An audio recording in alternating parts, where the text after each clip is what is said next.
বিগত বৰ্ষৰ 10 ছেপ্টেম্বৰৰ দিনটো মুখ্যমন্ত্ৰীক মনত পেলাই দিয়াৰ প্ৰয়োজন নাই কাৰণ 10 ছেপ্টেম্বৰক লৈ গৌৰৱ গগৈক ভাবুকি দিছিল তেওঁই 10 ছেপ্টেম্বৰত যি ক'ব লাগে মই ক'ম চক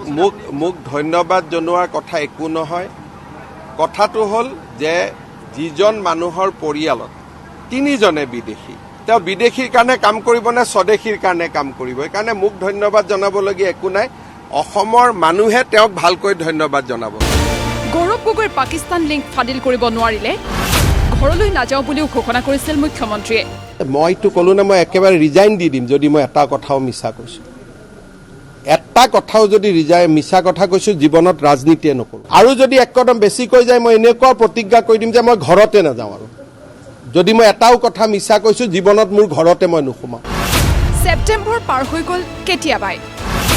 মুখ্যমন্ত্ৰী কিন্তু থমকি নৰল পৰৱৰ্তী সময়ত গৌৰৱ গগৈক লৈ ইমান ডেডলাইন সলনি হ'ল হিচাপ কৰিব নোৱাৰি हमारा भी किसी को डरवाने का मकसद नहीं है लेकिन जो सच है वो सच्ची रहेगा जो झूठ है वो झूठी रहेगा पाकिस्ताনৰ উদাহৰণ গৌৰৱ গগৈৰে ভাল লাগিব মইতো একো কমেন্ট দিব নোৱাৰি মইতো জীৱনত পাকিস্তান যোৱা নাই সংসদ গৰাকীৰ পত্নী এলিজাবেথ গগৈ আৰু গৌৰৱ গগৈ তিনিগৰাকীৰ বিৰুদ্ধে প্ৰত্যক্ষ প্ৰমাণৰ আজি কেবিনেটত প্ৰেজেন্টেশন দিয়ে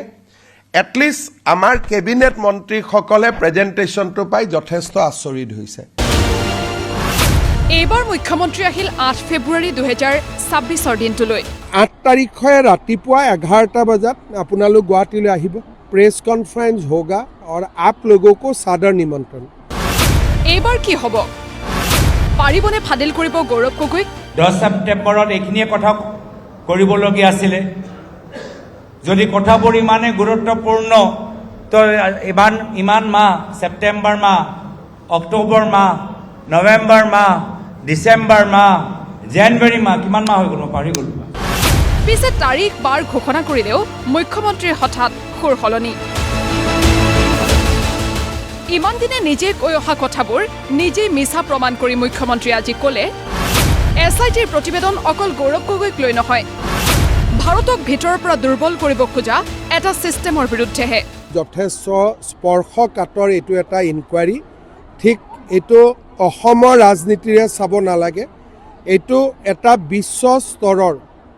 এটা গ্লোবেল কনস্পিৰেচি এটা গতিকে এইটো অকল ঠিক এইটো কথা ভুল হ'ব যে এইটো গৌৰৱ গগৈৰ এছআইটি এইটো অকল গৌৰৱ গগৈ নহয় ইয়াত বহুত ব্যক্তি জড়িত আছে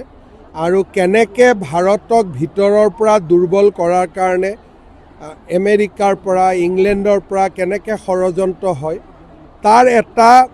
ইনিচিয়েল ইনকুৱাৰী এটা অসম পুলিচে খুব সফলতাৰে কৰিছে কিন্তু আমি যিটো কৰিছোঁ এইটো 1% কাৰণ আমি আমাৰ হাতত ইলেক্ট্ৰনিক এভিডেন্স আমি ল'ব নোৱাৰোঁ ভাৰত চৰকাৰৰ ডেটা আমি ল'ব নোৱাৰোঁ আৰু আমি ইণ্টাৰপলৰ কোঅপাৰেশ্যন ল'ব নোৱাৰোঁ অকল গৌৰৱ গগৈ নহয় বিদেশৰ বহু লোকৰ এক সিস্টেম অৰ্থাৎ ব্যৱস্থা যি ব্যৱস্থাৰ বিৰুদ্ধে 1% তথ্য লাভ কৰিছে অসম আৰক্ষীয়ে এই গোটেই বিষয়টো 8 তাৰিখে মই যিখিনি ক'ম এইটো হ'ল প্ৰাৰম্ভণি কিন্তু মই ভাবোঁ যে ভাৰত চৰকাৰে ভাল কৰি তদন্ত কৰিলে ই এটা বহুত ডাঙৰ ষড়যন্ত্ৰ এটা আমাৰ দেশক দুৰ্বল কৰা প্ৰকাশ পাব আৰু এইটো ভুলতো নাভাবিব যে এজন ব্যক্তিৰ বিৰুদ্ধে ই এটা সিস্টেমৰ বিৰুদ্ধে এইটো এটা তদন্ত মুখ্যমন্ত্ৰীৰ সুৰ সলনি হোৱাৰ পিছতেই গৌৰৱ গগৈৰ প্ৰতিক্ৰিয়া চিনেমাখন ফ্লপ হ'ব বুলি আগৰে পৰাই জানে মুখ্যমন্ত্ৰীয়ে নিজেও মইতো আগতে কৈছোঁ ফ্লপ আৰু তেওঁ জানে ফ্লপ কিন্তু উপায় নাই সেইকাৰণে ফ্লপটো এতিয়া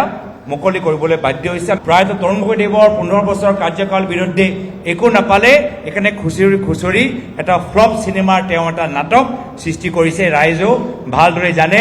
ব্যুৰো ৰিপৰ্ট প্ৰতিদিন টাইম